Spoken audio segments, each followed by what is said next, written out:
Hey, what's up guys? Aaron Bennett here. In this video, I'm going to talk about Celsius and their loan they are paying down, what that means. Is it a good thing or is it potentially a bad thing? I'm going to talk about 3AC, talking about their NFT collection, which I'm going to go over here and let you guys know whether I think they're going to have to liquidate their multi-million-dollar NFT collection. I'm going to talk about Celsius getting new directors and firing directors, basically reshuffling who is on their board. I'm then going to talk more about Voyager filing for Chapter 11 and what that means, including SBF's Alameda owing Voyager $377 million, even though they are bankrupt. You can see the camera is a little bit more zoomed out. Somebody commented in, I think, my last video, dude, your face looks too close. It's a little bit creepy. So I am zoomed out again. I hope you're okay with that. But before I dive into that, I want to note something interesting. Richard Hart was actually on Fox News talking about his own cryptocurrency Hex and also the crypto market. And then we have BitBoy Crypto saying, I unapologetically love Richard Hart. It's very interesting what's happened with the sentiment, where people's alliances lie. And I think a lot of it has to do with Richard's Pulse chain, hopefully coming out soon, which I will definitely be covering a lot when that comes out. So Celsius's maker loan right now is at $2,722 at the liquidation price. And we believe that they are paying off this loan. So you can see here the collateral locked is 21,962 Bitcoin, right now valued at $447 million.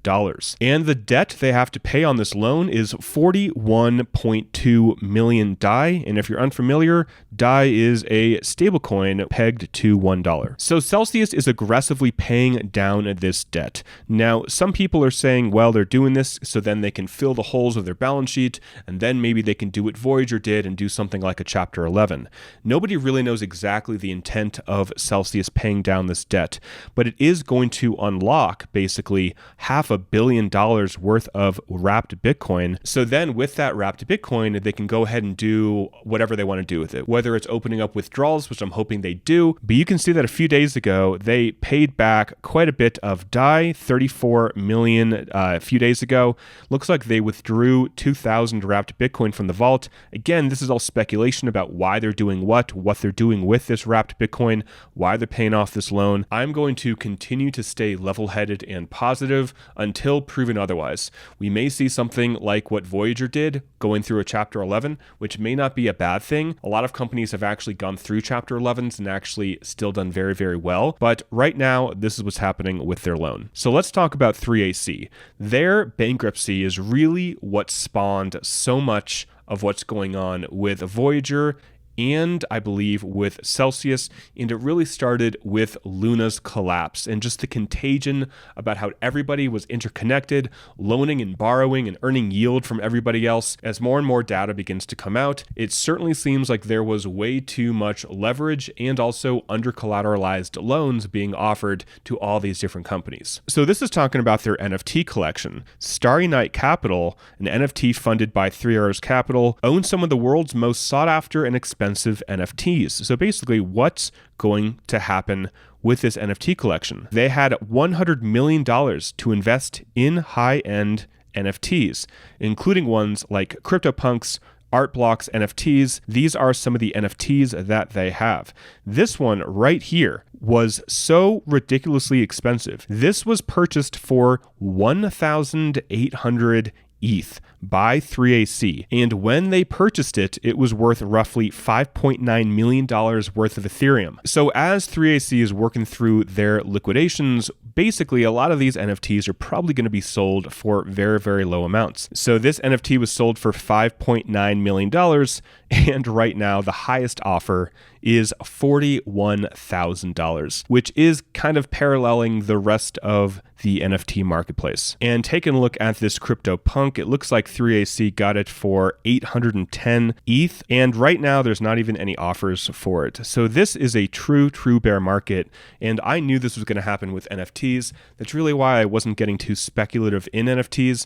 I own like 3 or 4. I own some obviously unstoppable domains like .crypto and some ENS domains, the .eth domains. The .crypto domains I believe are going to have some value because there's actually use case. Same with the ENS.eth domains. So other than that, this is all probably going to go down even lower, especially if this bear market continues. So let's talk about Celsius.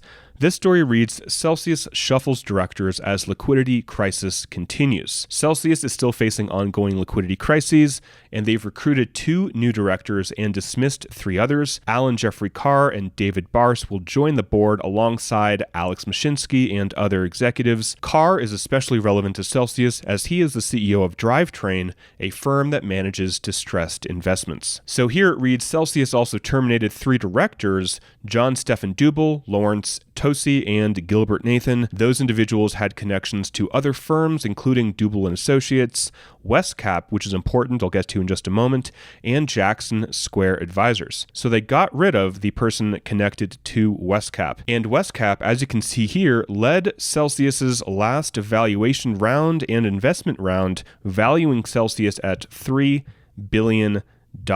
So this Alan Jeffrey Carr was added to the board. Carr is the CEO of Drivetrain, like I said earlier, a firm that leads restructuring and litigations and manages distressed investment portfolios.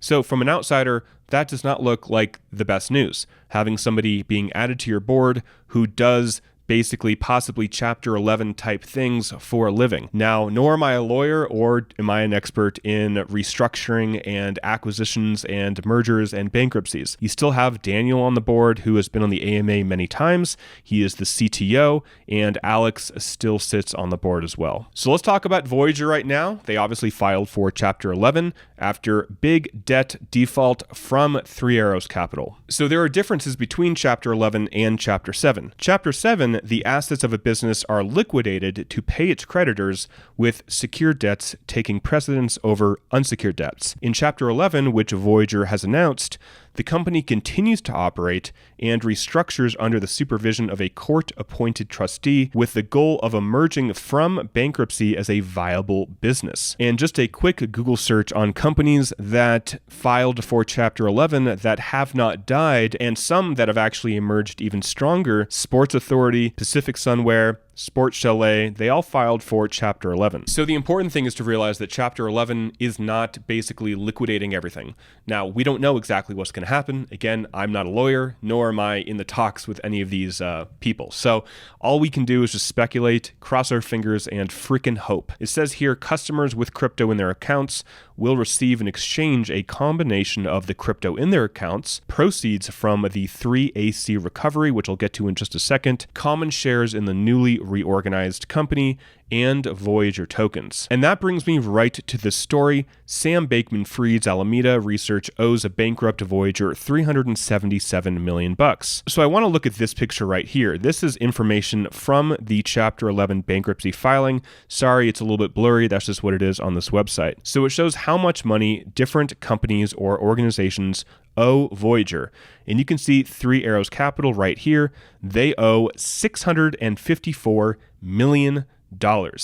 Alameda owes $376 million, and you can see the borrowing rates. So 1 to 11.5% for Alameda, 3 to 10% for 3AC. So Genesis right here owes 17, Galaxy owes 34 million, and 2 others, Wintermute and Tai Moshan, which I have not heard of. So there's a lot going on. Basically, as Three Arrows Capital begins to go through their bankruptcy and begin to pay out people that they owed money to, like Voyager, that's going to affect how Voyager does in probably their Chapter 11, and how much you and I, if you had any money on Voyager, how much we'll get back. So there's so many moving parts right now. There's so much in the air, and all we can do right now is just be supportive to the community on Twitter, be hopeful, and honestly, for me, not spread FUD and not spread just like speculation that takes people down. There's a lot of fear right now with Celsius and Voyager. Now, I know people personally that had their entire life savings on Voyager and on Celsius, and it sucks. It really, really, really sucks. So I'll end the video with this. It's important to keep your head up and to keep going, and just to pray if you're a praying person, and if you're on Twitter, to be supportive. Now, whether or not that actually helps things in the end, I don't know. But I can only imagine that sending positivity, not fake positivity, but hopefulness and love, if you want to be that kind of esoteric and spiritual, sending good vibes to the people who have our money in their hands, and hopefully they do what's right, and hopefully things work out for the best way possible. We have people like Simon Dixon working to try to help Celsius out. I personally think he is a good actor in the space. He is a massive, massive depositor like you and I. He has, I think, tens of millions of dollars deposited. And he's also a shareholder in Celsius. He owns like 5 or 7% of the entire company. So that could easily be worth tens, if not hundreds of millions of dollars as well. So there's a lot of talk going on with him on Twitter, and I still hope that he can basically get to Celsius's board and see some way to work around a bankruptcy or definitely a liquidation of funds to some predatory partner like a Goldman Sachs. All right, guys, that's it for the video. If you're on Twitter and you're not following me, I'll leave the link below. I share a lot of the stuff there. And until next time, guys, talk with you soon, and bye for now.